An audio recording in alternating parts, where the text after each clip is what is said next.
Ok. Ok. Mis indicaciones no me van a hacer. Ok. Tendría que trabajar más.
¿Qué tal? Muy buenas tardes, sean todas y todos bienvenidos a este conversatorio del día de hoy, que vamos a hablar sobre la neurodivergencia, comprender y acompañar formas de aprender y de ser. Estamos transmitiendo totalmente en vivo desde la Dirección General de Orientación y Atención Educativa, así que les invitamos a que se pongan en contacto con nosotras, hagan algún comentario, alguna pregunta y con mucho gusto nuestras invitadas y nuestro invitado podrán responder a todas sus inquietudes. Sean bienvenidos.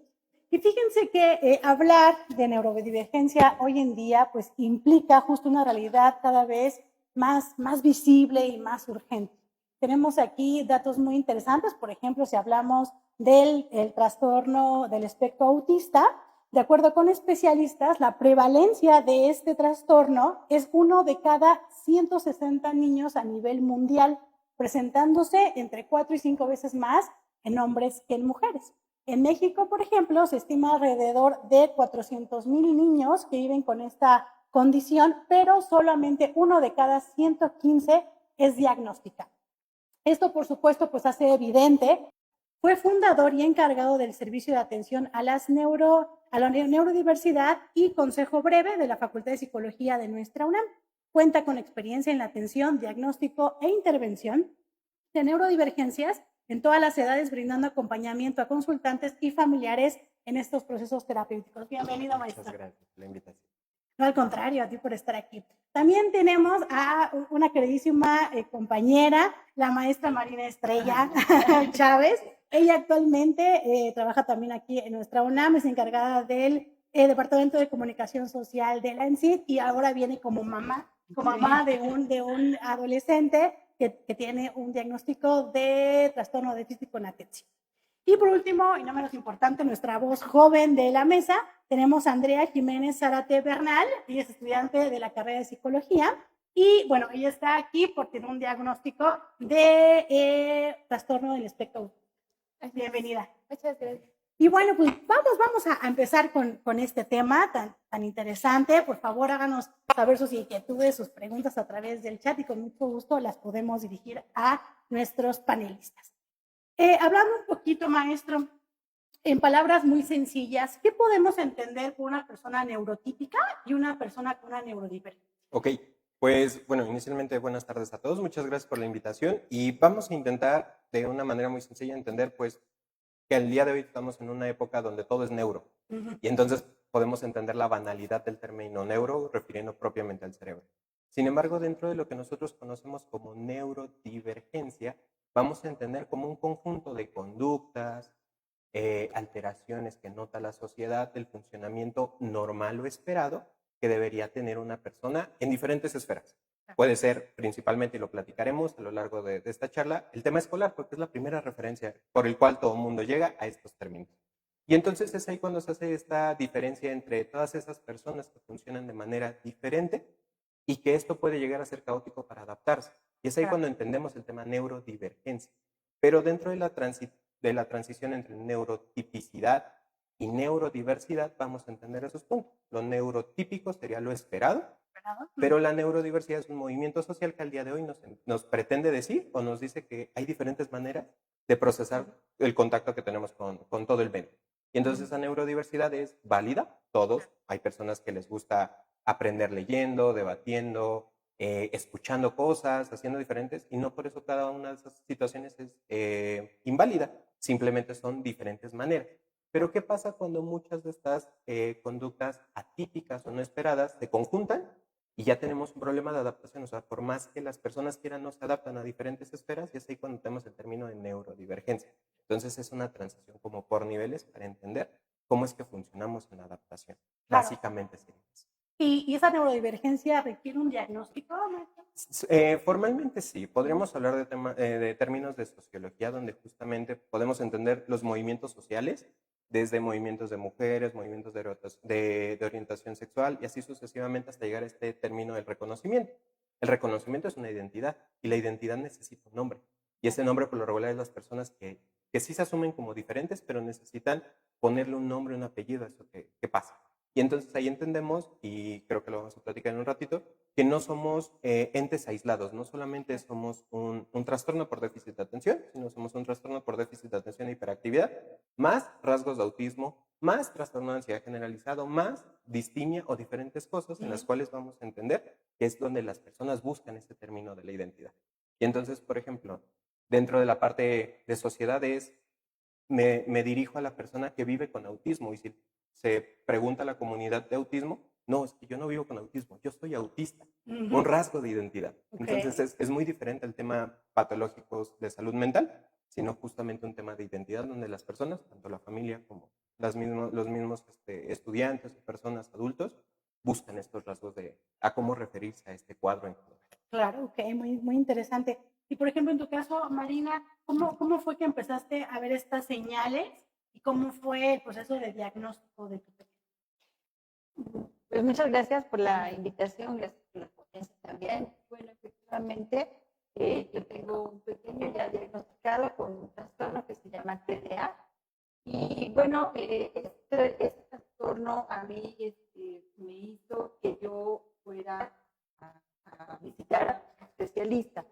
¿Y cómo sucedió esto? Bueno, pues yo me empecé a dar cuenta que precisamente como dice aquí nuestro especialista, había muchas diferencias y había también mucha llamada de atención por parte de las profesoras desde el kinder, ¿no? Que bueno, este niño no se queda quieto, señora, por favor, llévelo a hacer alguna actividad porque no puede quedarse quieto en su lugar.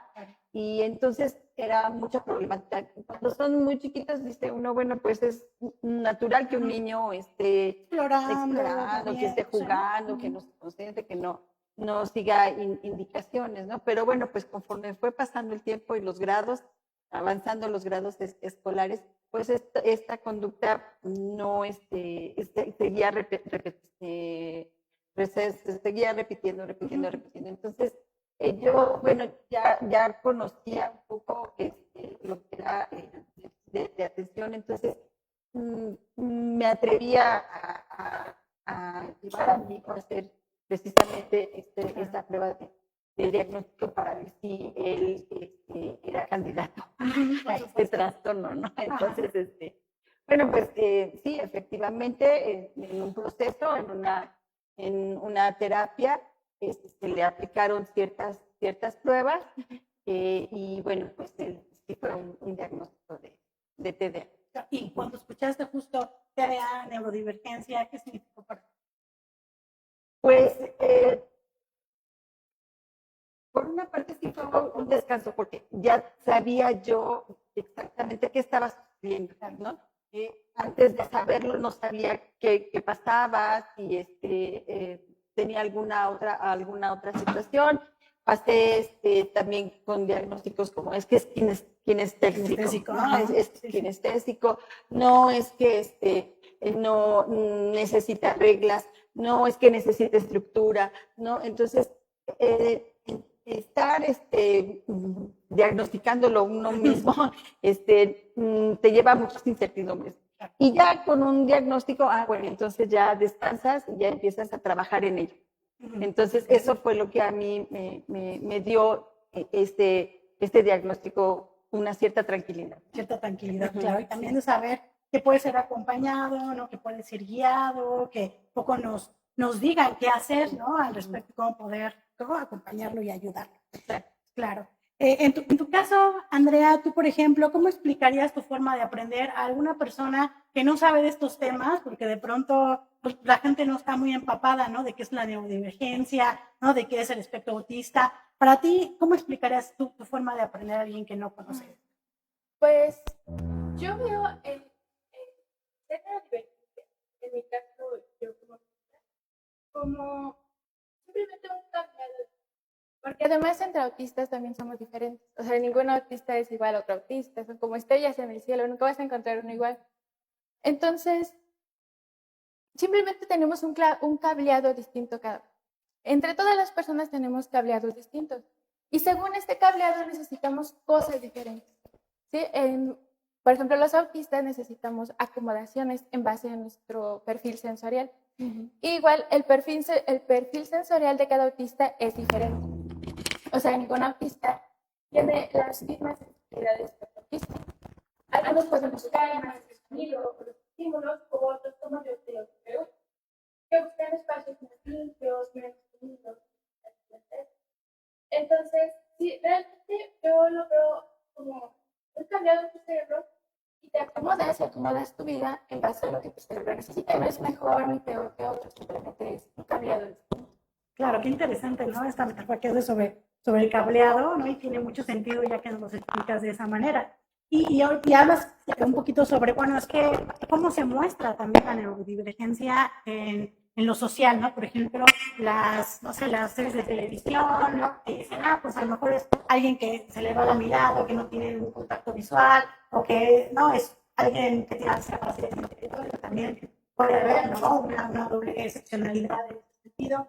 Pero, maestro, ¿qué tipo de mitos suelen afectar más a las familias? Yo creo que el término social en general es discapacidad. Justamente, ¿qué es lo que claro. justamente, o sea, dónde nos referimos, en qué momento transitamos de la perspectiva médico-biológica de decir una enfermedad a transitar a un trastorno que no es una enfermedad? Y entonces, ¿cómo homologa la sociedad a través de muchas restricciones, de discapacidad? Decir, él va a ser incapaz. No, hay una manera muy diferente de recibir eso. Discapacidad desde la ecología es una manera diferente de realizar las cosas. Discapacidad. Incapacidad es pues, la incapacidad o la ausencia de la capacidad. Entonces, en este punto, es el tabú que tienen las familias. Ya no lo puede hacer. No va a ser autónomo, no va a ser independiente. Exacto. Muy sincero, mucho de la familia es, ¿y si yo no estoy? ¿Quién va a estar con él? ¿Y quién va a estar haciendo la pelea que yo estoy haciendo al día de hoy? Y si es una pelea no en función de que sea una selección negativa, con un esfuerzo o un salir adelante día a día, en función de las necesidades de cada caso. Claro, la actividad diaria vamos a tener en función de la independencia y la funcionalidad diaria, que eso es lo que, por ejemplo, pasa con los vamos transitando entre niveles de acuerdo a la independencia de lo que pueda realizar el pequeño, el adolescente, el adulto que está diagnosticado. Pero mucho el tema en este caso, el tema de qué tanto yo puedo apoyar, qué voy a hacer, qué va a lograr, qué no va a lograr. Se va a adaptar, no se va a adaptar, va a necesitar todo, va a necesitar toda la vida, va a necesitar terapia toda la vida.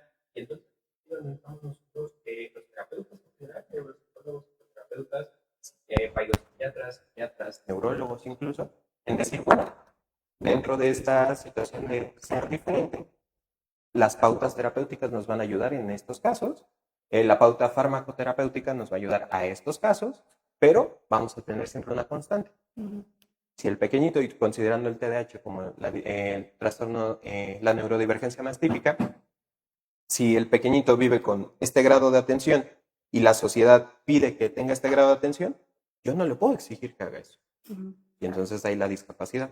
Quiero saber con este grado de atención, ¿cómo podemos lograr la adaptabilidad? Con compensaciones, con apoyos, y diversas cosas que creo que va en función de la preocupación de la familia es qué va a pasar. Claro, y mientras hablaba Marina, no se estaba completamente. Cuéntanos Sí. un poquito, Marina. Sí,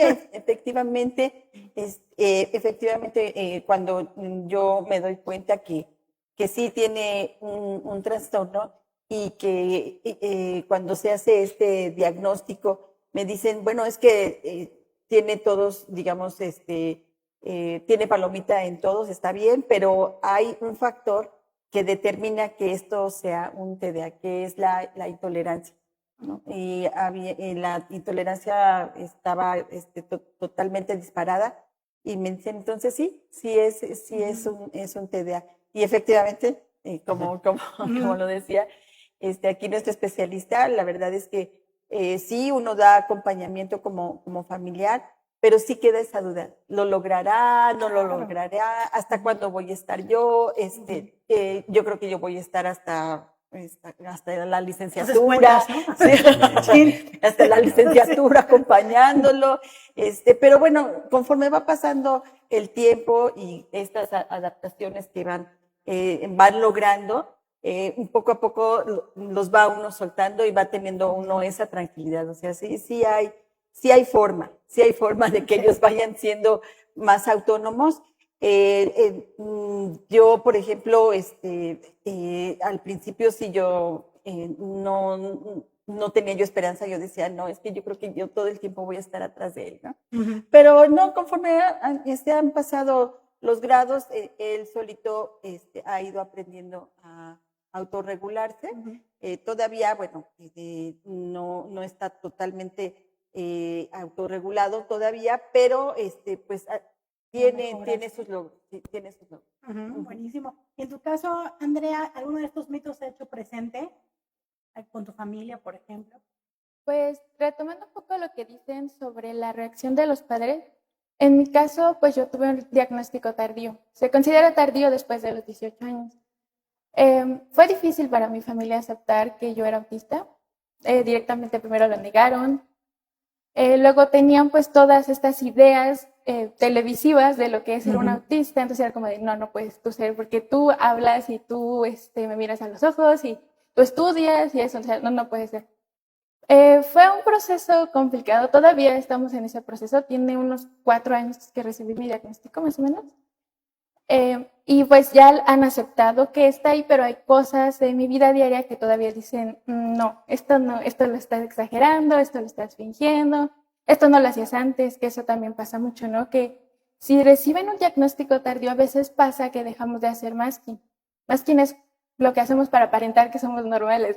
A ver, ponos un ejemplo, Andrea. Por ejemplo, yo me acostumbré mucho a mirar a los ojos, pero no es algo con lo que me sienta completamente cómoda. Okay. Entonces puedo hacerlo durante cierto periodo de tiempo, pero no puedo quedarme haciéndolo porque dejo de poner atención. El contacto físico es lo mismo. Puedo tener contacto físico durante cierto tiempo, pero si es prolongado se vuelve pues molesto o incluso puede darme como un ataque de nervios. Entonces, por eso yo no lo sabía. Entonces, vivir tu vida sin saber que no está mal sentirte así, pues es difícil y el diagnóstico ayuda mucho. Pero es difícil definitivamente para las familias aceptar y decir, sí lo eres y está bien que lo seas. O sea, no tiene nada de malo, simplemente es diferente. Porque de todos modos, con o sin diagnóstico, pues lo soy. Simplemente saber que lo eres y poder buscar ayuda profesional para acompañarte y tener herramientas para vivir mejor es realmente la diferencia más importante. Por supuesto. Sí, claro. Claro. Y yo creo que, por ejemplo, y tomando un poquito lo que comentaba mamá y el alumna, justamente es este tema, ¿no? Dentro de lo que nosotros hacemos es también dar escuela para padres, porque el principal factor es la sociedad, es que el resto del grupo ya aprendió a multiplicar, calcular, lo que sea, y mi hijo no puede. Y entonces no es tanto que el niño no pueda, sino también la desesperación del padre en función de cuándo lo va a lograr. Entonces también es saber diferenciar ese tema de saber que no vamos en función de una norma social, sino en función o una parte individual donde cada una de las personas va a funcionar de manera diferente. Y justamente lo que comenta la alumna, que es algo bien importante, ¿en función de qué yo me voy a adaptar? Si para ella no fuera una necesidad ver a los ojos, no lo haría.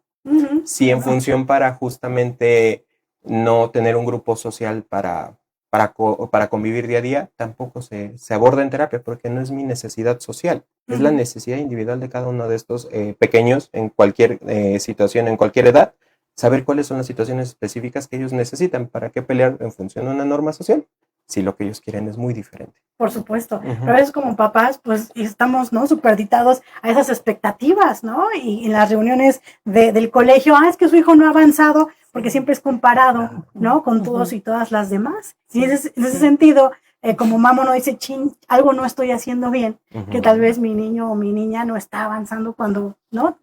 Como ustedes han dicho, pues depende de muchos factores, ¿no? También. Es bien importante y bien interesante esta parte que nuestro especialista dice acerca de que los papás tenemos que estar conscientes que no estamos en función de cumplir las normas.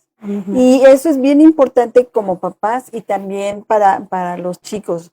Es muy, muy importante porque así tus expectativas no cambian. Y además no exiges a tu hijo cubrir estas expectativas, y eso aminora mucho la ansiedad de ellos, y eso ayuda a que ellos, bueno, vayan a su ritmo y que también vayan teniendo esta adaptabilidad con mayor facilidad.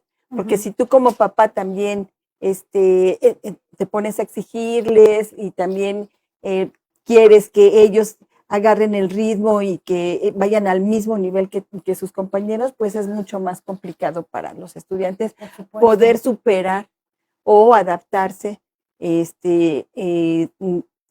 a la normalidad, ¿no? Por supuesto, comillas. sí, claro. Y vamos a hablar un poquito sobre los procesos de diagnóstico.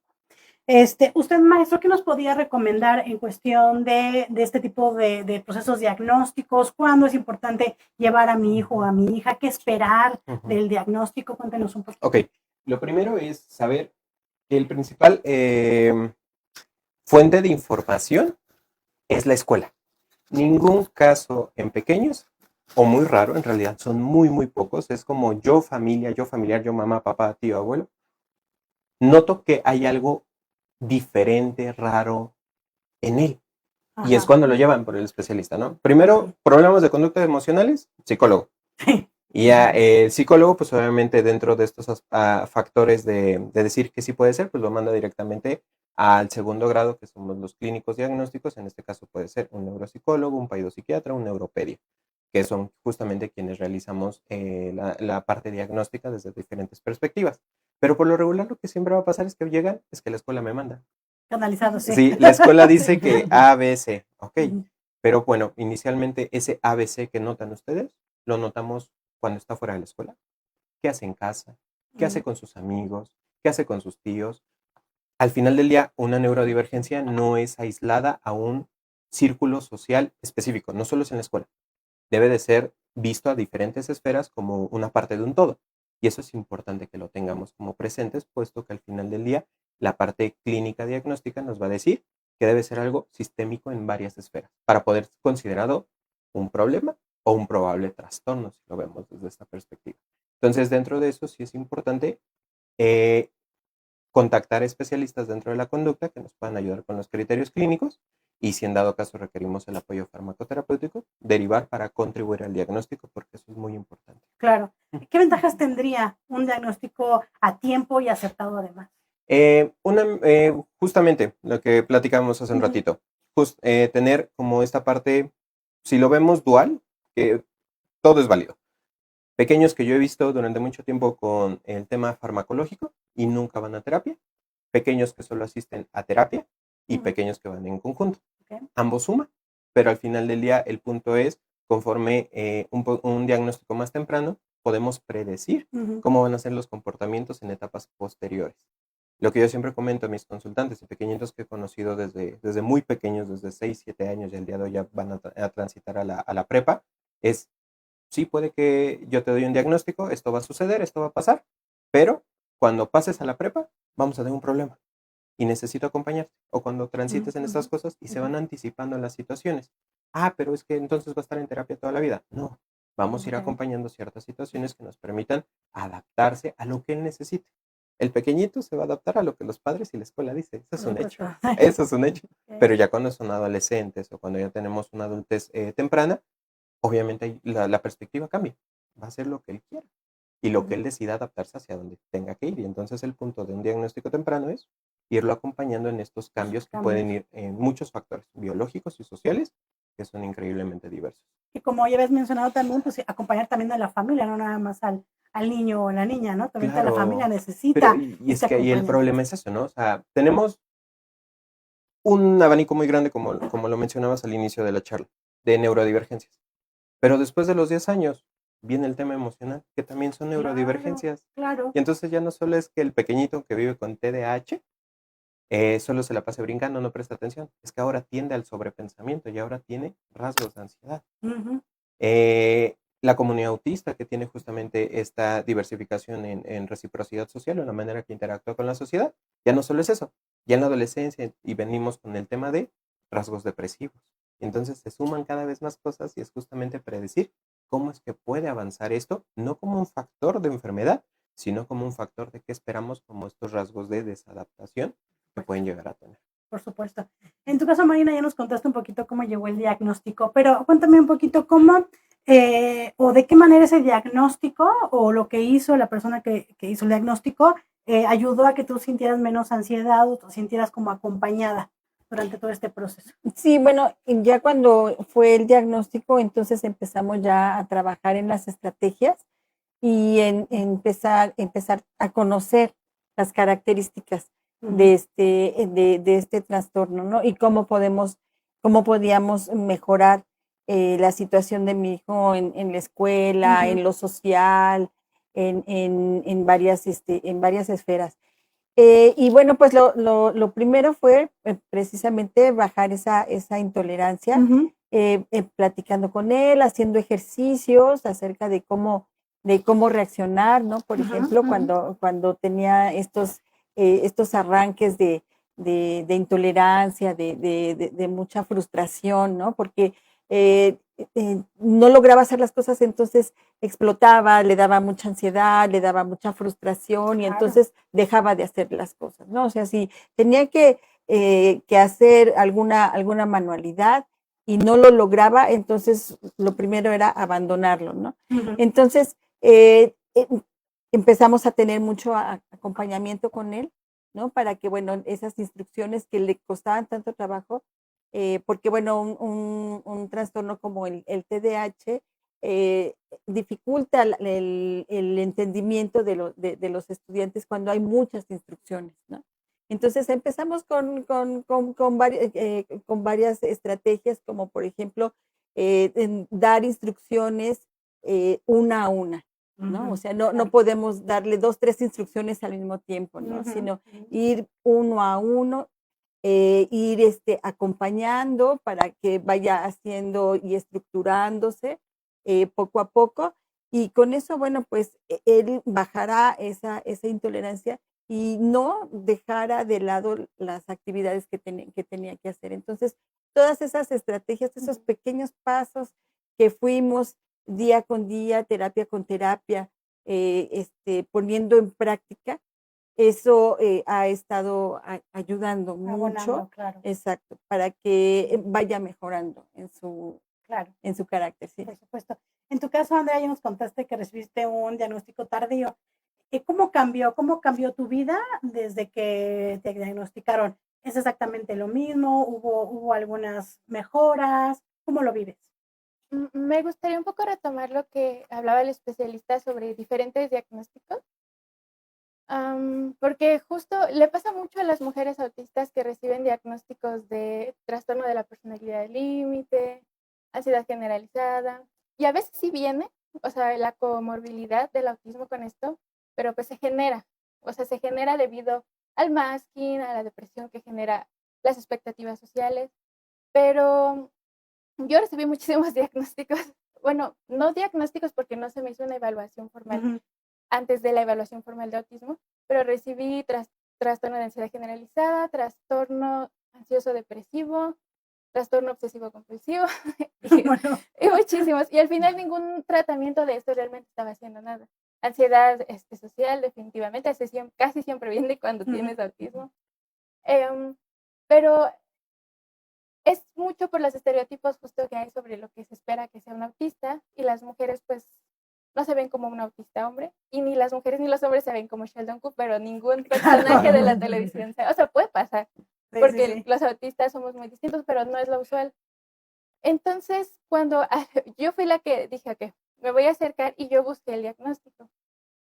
Y es complicado esto de recibir el diagnóstico entre encontrar, los costos son altísimos, entre muchísimas otras cosas que complican este proceso, pero tuve el privilegio de poder costearlo y el privilegio de poder llevar todo el proceso, que fue más o menos un mes. Y recibirlo, la verdad es que fue una antes y un después en mi vida. No puedo decir que todo ya esté bien y todo sea sencillo, pero mi vida ya es mucho más estable porque me permito ser quien soy. Aún estoy en un proceso de dejar de hacer masking y no sé si realmente voy a dejar de hacer masking algún día. Claro. Probablemente se va a quedar un poco esto, pero permitirme ser quien soy y dejar de sentirme culpable por mis estereotipias, por hacer steaming, por no querer ir a ciertas reuniones sociales, por sobreestimularme por ciertas cosas, me ayudó a salir de la depresión, porque yo estaba en una depresión muy severa, tuve intentos difíciles de desviación. Y eso pasa también mucho en el autismo. Los intentos de dejar la vida son muy comunes, sobre todo si el diagnóstico es tardío. Yo pienso que el diagnóstico puede salvar vidas. Por supuesto. Y en ese sentido, fíjense que tenemos una pregunta. Ya tenemos varios comentarios en la plataforma. Agradecemos a las personas que se ponen en contacto con nosotros. Y tenemos justo una pregunta que no va justo a lo que estabas comentando. ¿Qué estrategias de evaluación se recomiendan para diferenciar entre una neurodivergencia y alguna otra condición como ansiedad o depresión? Ok. Yo creo que inicialmente es entender que en la evaluación vamos a mirar a la persona no solo para buscar un diagnóstico, sino para encontrar todo lo que la persona es y a partir de ahí empezar a hacer una especie de rompecabezas. Nosotros lo llamamos desde la parte psicológica conductual un análisis funcional de la conducta, desde la parte neuropsicológica un nivel funcional cognitivo, para saber justamente cómo está funcionando y saber que no necesariamente busco que encaje en un diagnóstico, sino describir y saber a qué justamente cumple criterios. Y es aquí lo que platicábamos. Un trastorno del espectro autista no es puro, por eso se llama espectro, por eso hay que ver una cantidad muy grande de cosas. Y entonces de la otra parte va el tema emocional, que no formalmente lo encontramos en guías clínicas de diagnóstico. Puede ser que cumpla otros criterios clínicos hacia ese lado. Y entonces, más allá de la estrategia que podamos hacer en evaluación, es entender que vamos sin buscar algo específicamente. Sí, en la entrevista clínica ya nos digo, es que creo que vivo con autismo, o soy autista, o no me puedo concentrar, o he tenido conductas autolesivas, etcétera, etcétera. Lo podemos ver así, pero vas en ese punto como especialista abierto a encontrar cualquier cosa. Sí, haciendo hipótesis funcionales para hacer un diagnóstico, pero justamente saber que vas buscando varias cosas, porque no te puedes casar como especialista a solo buscar algo que encasille en un 2x2. Por supuesto, Tienes que saber que ese no es un cuadrado. Puede ser un círculo, un hectágono, una figura muy aleatoria, muy grande, muy pequeña, no lo sabemos. Y es ahí donde justamente vemos esa parte. Excelente. Oigan, vamos a hablar un poquito sobre la experiencia de la neurodivergencia dentro de la escuela, ¿no? Recibes el diagnóstico, Marina, y ahora el otro tema es la escuela, ¿no? O sea, ¿qué ajustes se tienen que hacer en la escuela? ¿A ti cómo te ha ido con ese tema? Sí, pues la verdad es que cuando me dicen esto lo tiene que saber la escuela, la verdad es que sí, yo me detuve y dije, no, ¿cómo lo va a tomar la escuela? ¿Cómo lo van a tomar las maestras? A mí me sucedió una cuestión cuando yo ingreso a mi hijo a una escuela muy estructurada, muy tradicional. Él venía de un kinder muy lúdico, en donde, bueno, lo dejaban hacer todo lo que quería, y llega a una escuela muy estructurada. Lo primero que a mí se me ocurre es la escuela, ¿no? O sea, Te ocupes la escuela. exactamente. Sí. No, es digamos que la filosofía de la escuela, el modelo pedagógico. Entonces yo hablo con la directora y le digo, ¿sabe qué? Sí, mi hijo no se adapta, pues yo creo que el modelo de ustedes no es el que mi hijo requiere. Yo creo que estoy pensando en salirme de la escuela incluso. Entonces la maestra me dijo, mire, denos oportunidad, a que, bueno, ver que su hijo sí va adaptándose a esta escuela. Si usted en 2 años sigue pensando lo mismo, adelante. Pero yo le voy a sugerir una cosa. Su hijo es muy hiperactivo. A él lo que le hace falta es una estructura. A él lo que le hace falta es un acompañamiento. Si usted lo lleva a una escuela así más abierta, no le va a funcionar. Entonces, denos la oportunidad. Entonces dije, bueno, me voy a esperar, Sí. me voy a esperar a ver si mi hijo se adapta, ¿no? Y pues afortunadamente, cuando yo llego al diagnóstico, me dice la especialista que efectivamente este tipo de trastornos necesita que los niños sean estén en lugares muy estructurados. Siempre tener estructura tanto en la familia como Ok. en la escuela. Entonces, eh, pues tuvimos que empatar, Claro. la escuela y yo tuvimos que Ujú. empatar ya, Ujú. no ser tan, digamos que considerada o consentidora en este sentido, sino también un aprendizaje de mi parte, de Ujú. nuestra parte, para acompañar a mi hijo en esta estructuración que la misma escuela ya me estaba dando. Ujú, claro. Cuando yo doy el diagnóstico, tuve una buena respuesta afortunadamente de la escuela. La escuela me ha dado acompañamiento con respecto a no exigirle el mismo nivel Ok. que los otros niños. Él es evaluado de acuerdo a sus potencialidades, Ujú, ¿no? De claro, los acuerdo procesos y no los productos, ¿cierto? exacto, exacto. Y Ujú, eso ha facilitado mucho claro. su aprendizaje.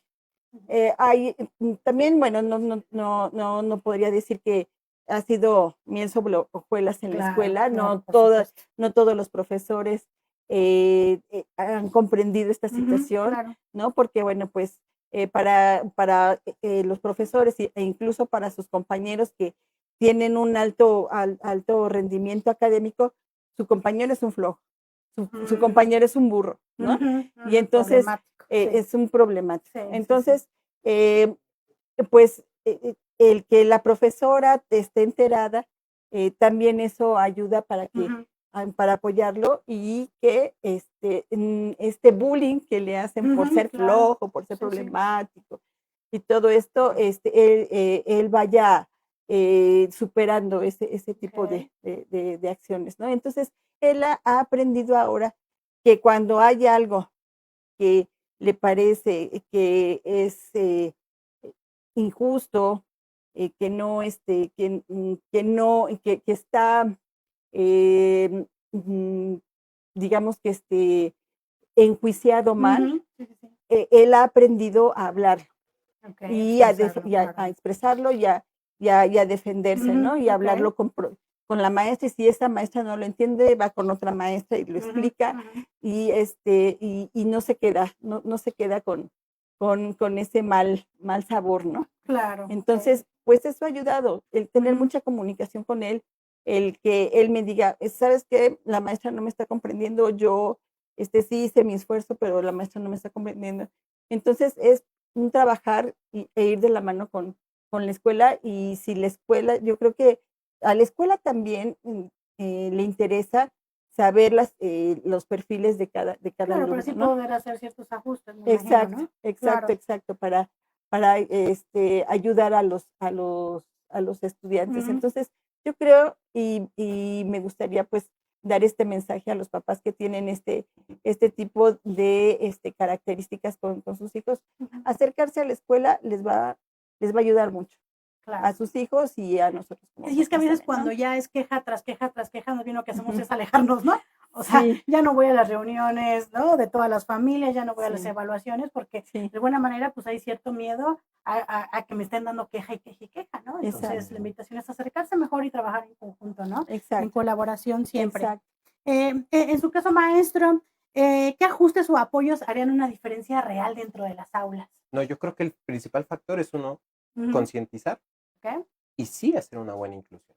Ujú, Incluir no solo es validar el diagnóstico y decir, ok, todo el grupo aprende sumas, pero Anita, como tiene un tema de discalculia, pues bueno, vamos a ponerle a hacer bolitas de papel y que ajá, que claro. llene una figura. Ujú, Eso no es inclusión.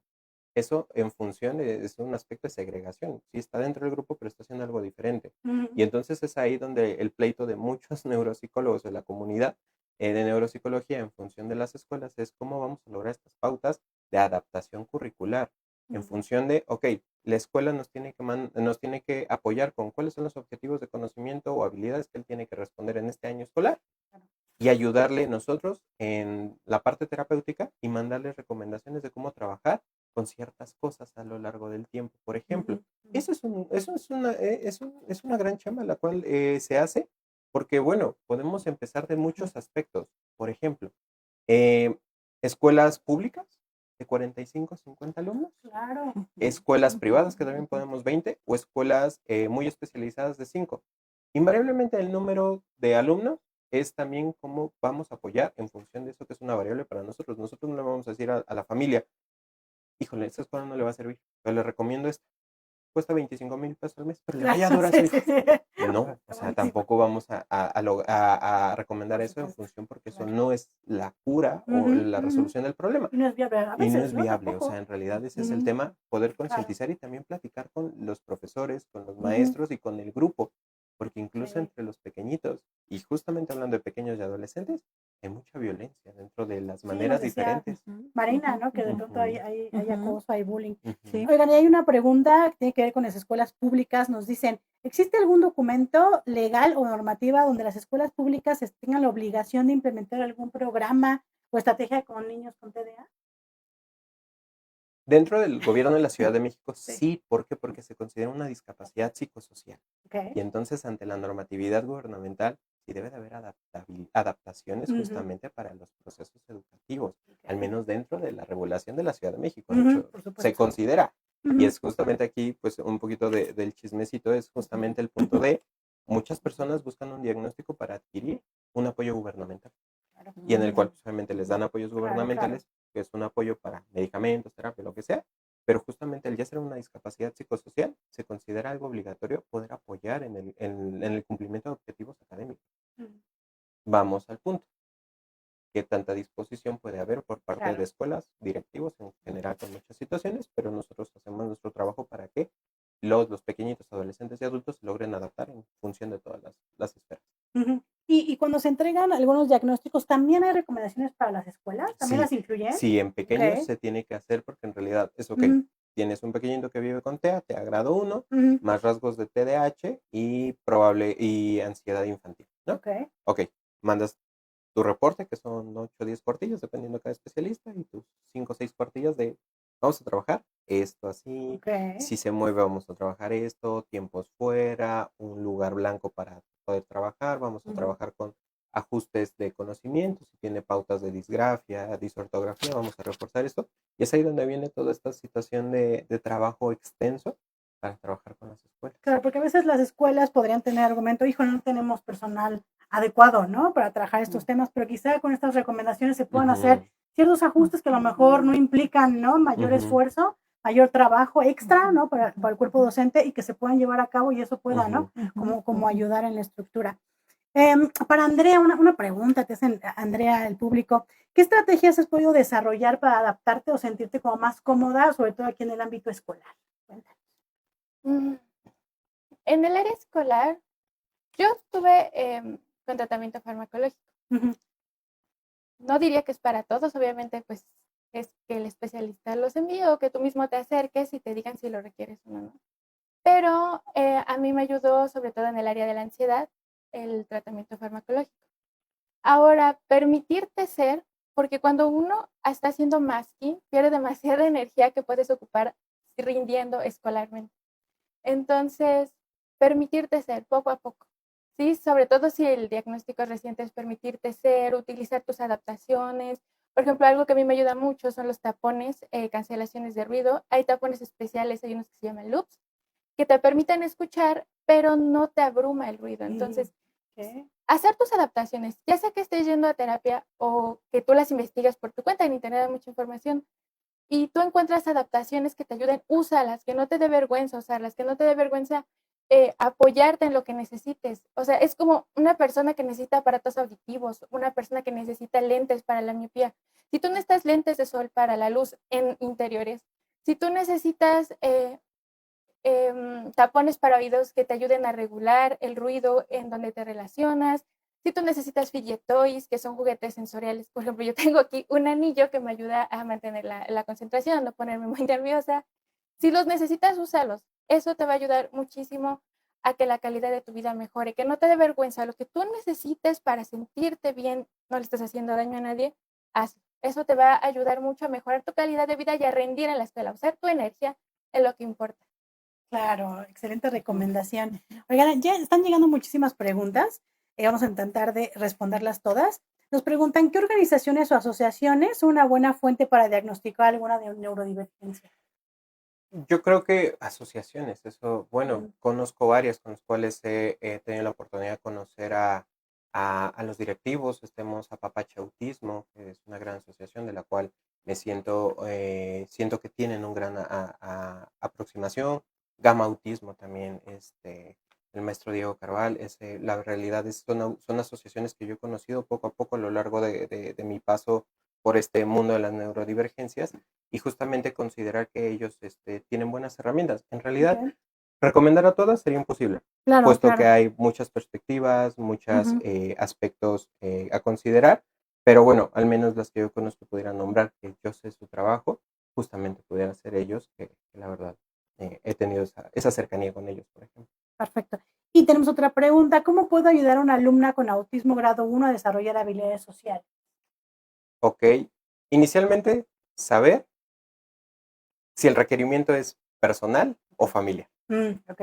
Quiero que ¿Quién hable con necesita todos. ayuda? Sí, Claro, al sí, final del sí, día es sí. el función de, Ok. yo quiero que hable con 3, o la pequeñita, adolescente o adulto quiere hablar con esos 3. O sea, al final del día es justamente este tema. Sí, de hecho en terapia utilizamos mucho más lo que justamente comentaba Andrea. Yo puedo ver a los ojos, pero me es muy dificultoso a largo plazo porque es muy fatigante. Claro. O dirigir todo el recurso es fatigante. Pero, por ejemplo, yo he ayudado a 3 y a 4 pacientes a justamente entrenar que no vean ojos, vean frente, para sentirse un Ah, poquito más, más cómodos quizá. ajá, Ajá. ante la sociedad, por un La sociedad. requerimiento social. Claro. Pero bueno, aquí el punto es, ¿qué habilidad social? Hablar, ver a los ojos, Ujú. reír, también entender justamente los aspectos sociales, ¿no? Entender los simbolismos sociales en función de los chistes, el doble sentido y entender que ahí vamos a tener una limitante muy, muy, muy grande, porque el Ujú. factor principal es la reciprocidad social y este factor de abstracción en personas autistas, que a veces no lo logramos. Podemos lograr que, bueno, se ríen de un chiste y la persona autista, pues lo vamos a lograr que se ría, a pesar de Ok. que no lo logre entender al Ujú. 100%. Si ese es un desarrollo de habilidad social, está bien, pero es en función de cómo lo puede requerir esta persona, ¿no? Por ejemplo. Claro. Y tal vez si reírse le ayuda a tener más amigos, bueno, pues quizá tendrá que reírse aunque no Claro. comprenda muy bien lo que está sucediendo, ¿no? En la situación. Ok, muy bien. Para Marina, ¿de qué manera ha impactado esta experiencia, este diagnóstico, este proceso en tu vida, tanto personal, emocional y profesional? Mm, Pues, bueno, sí, en un principio, bueno, tiene uno expectativas de cómo quieren que sea mi hijo, ¿no? O sea, los hijos, uno como papá dice, ay, no, bueno, pues nunca quisiera decir, ay, yo quiero tener un hijo TDA, yo quiero Ujú. tener, ¿no? Entonces Claro. siempre se hace uno expectativas. Ujú. Entonces, eh, esto me ha ayudado, bueno, a comprender y a entender que, bueno, cada uno tiene su propia personalidad. Y bueno, pues también el tratar de ir acompañándolo, eso hace que, bueno, como familia, como mamá, establezcamos pues una comunión, un entendimiento, un acercamiento y una comunicación con mi hijo, ¿no? A Ujú. mí lo que más me gusta de esto es que él se sienta apoyado Ujú. Claro. y que no se sienta solo, no está solo en esta situación. Y creo que eso ha hecho que, bueno, tengamos una unión entre mamá e hijo. Ujú. Entonces creo que, pues, más que eh, un problema llevado por él solo, creo que ha sido una oportunidad para estar juntos y estar unidos en un mismo, pues no sé, en una misma lucha. Ajá, claro, por supuesto. Sí. Y nos preguntan si la escuela de la que hablas es una escuela pública o una escuela privada. Es una escuela privada, Ujú. es una escuela muy, muy cuadrada, muy formal, ¿no? Bueno, pues eso a mí me hacía desistir de ella, ¿no? Decir, Claro. híjole, no sé si lo vaya a entender. Me ha costado, sí, abrir puertas en la escuela para que entiendan este tipo de situaciones, pero como bien lo dice nuestro especialista, ahora tenemos mucho más información, se ha abierto más digamos, esta información en todos lados sobre las neurodivergencias, y eso ha hecho que las propias escuelas, no solamente privadas, sino también públicas, se abran Claro. y atiendan este tipo de problemática. No es propio solamente de particulares Ujú, por supuesto. o de públicas, ¿no? Ujú, Sino claro. están trabajando también, yo veo, tanto en las públicas como en las privadas, estos temas, y es mucho más fácil que como familia nos podamos acercar y platicar y plantear las soluciones para que los alumnos pues tengan un mejor desarrollo en las Ujú, escuelas. por supuesto. Ujú. Oiga, nos preguntan, ¿la universidad ha detectado alumnos con autismo y TDA? ¿Se apoya para contar con el diagnóstico en alguna facultad? ¿Usted sabrá, maestro? Cuando yo estuve en la Facultad de Psicología Ujú. teníamos la parte diagnóstica. Ok. Eso sí era un mucho punto. Tuvimos un Ujú. auge en el año que estuve de al menos a 48 casos atendidos de la Ok. propia facultad. Muy Junto bien. también con la Defensoría tuvimos el trabajo colaborativo de corroborar diagnósticos y apoyar y acompañar en situaciones de neurodivergencia. En este Ok. caso, al día de hoy, son las instancias que yo conocería cuando yo estuve ahí, justamente de entender que eso es el diagnóstico. El tema, ¿cuál es? La saturación de los servicios, invariablemente la facultad Claro. que sea, pero sí Ujú. sería como esa situación. Pero hay instancias privadas, Ujú. tanto asociaciones como la parte privada, que también pueden contribuir a esa parte. Claro, entonces la invitación es que se acerquen a preguntar, ¿no? Ujú. Si hay lugar, si pueden hacer este diagnóstico y Ujú. si no, que den algunas opciones, Ujú. ¿cierto? Bien, también nos están pidiendo una sugerencia de alguna lectura sencilla. A lo mejor ustedes, ¿no? Han estado viendo algunos fuentes para que las familias puedan entender este tema de neurodivergencia, algo que puedan recomendar. Yo, por ejemplo, puedo recomendar una serie, no sé si la han visto, se llama La mamá de los pingüinos, que es una serie polaca maravillosa, muy, muy emotiva que yo estoy viendo. Ujú. Esa se la recomiendo, pero alguna lectura que ustedes nos puedan recomendar. Pues un libro que a mí Ajá. me ayudó mucho, pero ahorita les consigo el autor porque no me acuerdo. Ah, no se preocupen. Se ok. llama Guía Autista, tal cual. ¿Guía autista? Ok. Y el Ujú. escritor es pues, terapeuta, se especializa en autismo y también es autista. Y él habla pues mucho de todas todos los mitos que hay, todos los mitos que vives y cuenta las experiencias de diferentes pacientes que él tiene. A mí me ayudó mucho a entender muchas cosas, terminologías. Sí, me dan un segundo, ahorita les consigo los autores. Ok, muy bien. Pero sí, es la guía autista. Perfecto, si no, ahorita lo podemos comentar en el chat de nuestra plataforma. Y voy a leer otra preguntita. Dice, dentro de lo sugerido, la escuela debe y tiene la responsabilidad de hacer estas adaptaciones curriculares, pero ¿qué se puede hacer si esto no sucede? ¿O será porque es una escuela pública y no privada? O sea, ¿qué hacer si de pronto yo me acerco a la escuela, quizá le doy las sugerencias que me dio el especialista, pero no hacen nada? Yo creo que ahí el tema no es si es público o privado. O sea, he De conocido cualquier escuela, escuelas ¿no? públicas Ok. que sí han apoyado muchísimo, que están Ajá. interesados en esa parte. No demerito el interés en general, como escuelas privadas que lo han hecho, como públicas y privadas que no lo hacen. Claro. Creo que invariablemente de eso también es el apoyo y la cercanía y el contacto que tengamos en función de las necesidades terapéuticas. Sí. Yo siempre tengo contacto continuo con las escuelas de los procesos de los pequeñitos para saber cómo van, qué necesitan, hacia dónde vamos dirigidos, qué necesitan de apoyo, porque la terapia no es lineal. La terapia no es los objetivos que yo observé. Yo lo voy a ir trabajando poco a poco, pero es muy dinámica en función de, híjole, ¿qué creen? Están aprendiendo fechas históricas y le cuesta mucho entender cómo es la sincronía de todo. Ah, bueno, pues vamos a trabajar secuencias, ¿no? Claro. Entonces eso apoya a ellos y ellos también van checando la mejoría. Y pues obviamente no es una restricción de solamente las chamas de la escuela, no. Siempre es un trabajo conjunto en general. Y bueno, a mí lo que me ha funcionado también es, si una profesora no no se sensibiliza con la situación, voy con otra y con otra y con otra. Si no voy con la profesora, voy con la subdirectora, voy con la Sí, claro. directora, pero yo toco puertas en todos lados Ujú. para Ok, bueno, pues, para ser escuchan. Ujú. para ser escuchados como papás y para sensibilizar a las profesoras, porque creo yo que bueno, pues este tema, pues hay mucha información. Ya digo, en el tiempo que yo fui a la escuela nos decían que éramos distraídos o Ajá, que claro. no era un diagnóstico de trastorno, y no se trataba, pero ahora sí estamos en una época en donde, bueno, pues ya estos temas ya son de uso común. Entonces, si una persona no lo entiende, pues lo podrá entender otra. Hay que tocar Puertas puertas. también, Ajá, ¿verdad? sí, exacto, Ok. como papás.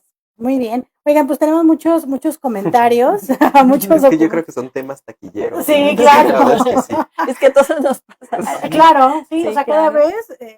vemos más diagnósticos y más Sí. diagnósticos. Nosotros estamos en el Centro de Orientación Educativa, pues cada vez nos llegan más alumnos y alumnos con varios trastornos también a la vez, ¿no? Claro, Entonces, claro. pues yo creo que por eso es que tenemos tanta audiencia haciendo preguntas. Muy bien. Oigan, y ya se nos está terminando un poquito el tema. Vamos a hablar cómo acompañar desde la familia, ¿no? Maestro, ¿qué nos dirías? ¿Cómo es tu trabajo, por ejemplo, con la familia? Ok, hasta hace unos años que empecé a implementar justamente con varios consultantes algo que se llama escuela para padres. Y no formalmente es una de vamos a sentar, vamos a revisar la bibliografía, dónde nace el Sí. término autismo y todo eso. Lo teórico, ¿no? Ajá, Lo no, teórico. es más que nada, ok, padres, ¿ustedes qué dudas tienen con respecto a cómo trabajan en su casa? Y entonces voy alternando sesiones, por ejemplo, con los pequeños. Una sesión con el pequeño y una con los padres. Y entonces así vamos hasta donde voy espaciando a los padres, de tal modo que yo me quedo con el pequeñito. Pero justamente este acompañamiento a mí me permite también ayudarles a ellos a través del análisis de la conducta, de estrategias conductuales, a regular al pequeño fuera del consultorio. Yo en el consultorio tengo normas y reglas. Claro. Tengo actividades que se tienen que realizar hablando en infancias. Lo mismo pasa con adolescentes. Pero justamente el acompañamiento familiar es este tema de sensibilizar, este tema de que ellos se sientan acompañados, sientan que pueden confiar en mí en función de todo lo que ellos necesitan y en función justamente de cómo apoyarles fuera del consultorio. Yo lo veo 1 hora a la semana, el resto de todas las horas Les está toca en a la ellos. escuela, Claro. está en la familia, Ajá. y entonces es ahí donde nosotros tenemos este acompañamiento que vale mucho la pena. No solamente es, mira, aquí te entrego tu diagnóstico, y pues bueno, dáselo a la escuela y nos vemos la siguiente semana para la terapia, ¿no? No, o sea, es Claro. justamente cómo poderle apoyar. Claro. Oye, ¿y cuáles serían como los retos que has identificado en tu trabajo con las familias? Ok, la comunicación entre familias, Ok. el echarle la bolita, bueno, yo ahorita lo vengo a dejar aquí a terapia y tú arréglamelo. arréglamelo, Claro, claro, ese es el punto, y claro. es mucho Sí, también la sí. sensibilización de qué crees, así no funcionan las cosas. Ujú, También sí, el sí. tema de saber que está la apertura a comunicación escolar. Yo no puedo forzar a la escuela a acatar mis indicaciones, Ujú. pero pues obviamente sí hacer canales de comunicación donde se sientan acompañados, por ejemplo. Y también el tabú farmacológico, que es lo más grande que tenemos. Oye, pero ¿con el fármaco va a funcionar mejor? Sí, no les digo que no, la verdad es que sí. ¿Y son seguros? No se van a hacer adictos, no nada. Ok, el Claro, principal claro. factor, la adicción. Ok, ¿qué representamos adicciones? no presto atención, pastillita. No vuelvo a prestar, pastillita. No, es un sistema farmacológico bien establecido en el cual podemos establecer ciertas normas y reglas con la finalidad de también aminorar esas ansiedades de que no le va a hacer daño y no se van a hacer adictos, sino es un apoyo que nos puede ayudar a regularlo mejor y a obtener mejores resultados a mediano y a largo plazo. Y tampoco va a resolver todo. No, claro, eso es un ¿No? hecho. Porque de Sí, pronto sí. a lo mejor damos todas nuestras esperanzas en En la el pildorita fármaco, y claro. ya no tenemos que cambiar nada, Sí, ¿verdad? claro. Ok, y ya nos queda un poquito de tiempo, ya para ir cerrando. En tu caso, Andrea, ¿qué mensaje darías a las familias? Pues lo que yo más les recomiendo es que escuchen a su hijo. Digo, no todos los autistas, por ejemplo, son hablantes, pero siempre hay maneras de comunicarse, no solo se comunica hablando. Creo que lo más que puedes aprender es comunicándote, o sea, no des por hecho nada. Acércate, pregunta, ¿le puedo hacer esto? ¿Esto te molesta? ¿Esto te gusta? ¿Esto no te gusta? Habla con tus hijos, habla con tu familia y no invalides sus experiencias porque eso puede fracturar la relación. Sí, el apoyo familiar es súper base, sobre todo cuando se está pasando por un diagnóstico. Si se vive con una neurodivergencia, el apoyo emocional y el soporte emocional que te da la familia es base. O sea, de verdad puede ser la diferencia entre que caiga en una depresión el familiar, el hijo, y que no caiga. Entonces, escúchalo, comunícate, acércate. Si no sabes lo que estás haciendo, que es súper normal, y no sabes a dónde ir, dile, ¿sabes qué? La verdad, no sé qué está pasando, pero estoy aquí. Estoy aquí, vamos a pasar por esto juntos. Pero acércate y deja al lado todo lo que crees que sabes sobre neurodivergencias y aprende desde cero. Eso es lo que yo más les recomendaría. Excelente recomendación. En tu casa, Marina, ¿qué recomendar? Bueno, pues bueno, al igual que Jimena, pues igual la comunicación es muy importante con los hijos. También, bueno, pues la escucha también es muy importante. También tener mucha paciencia. Okay. Mucha paciencia. Y lo que yo más les diría a los papás es que no lo suelten, que no se den por vencidos, que no se den por vencidos. Todo el trabajo que les implica estar con un hijo, con un trastorno, de verdad que va a ser todo ese trabajo que ellos hagan con ellos, les va a redituar no solamente a ellos, sino a los papás, ¿no? Entonces, no lo suelten, no claudiquen, sigan en lucha.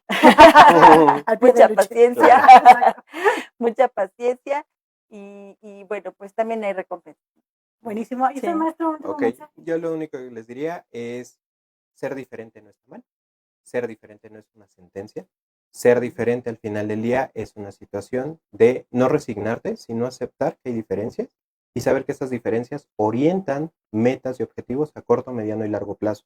No sientan que están solos, hay una comunidad de apoyo donde justamente más allá para los pacientes o consultantes, sino para las familias, en lo cual comparten experiencias y se sienten que no son únicos, porque desde ahí también empieza la parte única.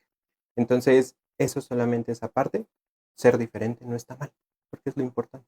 Muchísimas gracias, de verdad, agradezco mucho su presencia, todos sus testimonios. Yo creo que ha sido un conversatorio muy, muy rico, ¿no? En el sentido de todo lo que pudimos compartir, pudimos platicar. Ya publicamos ahí en nuestras redes la guía autista que nos recomendó Andrea y también la serie de La ama de los pingüinos. ¿Tienes ahí otro título? Sí, Daniel Milán López es el autor. Ah, Daniel Milán, perfecto, ya de hecho ya ya se publicó, así que pues hay muchos recursos, hagan comunidad, ¿no? Yo creo que también eso es importante, ¿no? También platiquen con otras familias de otros chicos y chicas de la misma escuela, con una neurodivergencia, pues eso también nos ayuda, ¿no? A sentirnos no tan solitos, no tan solitas, acompañados en estos procesos.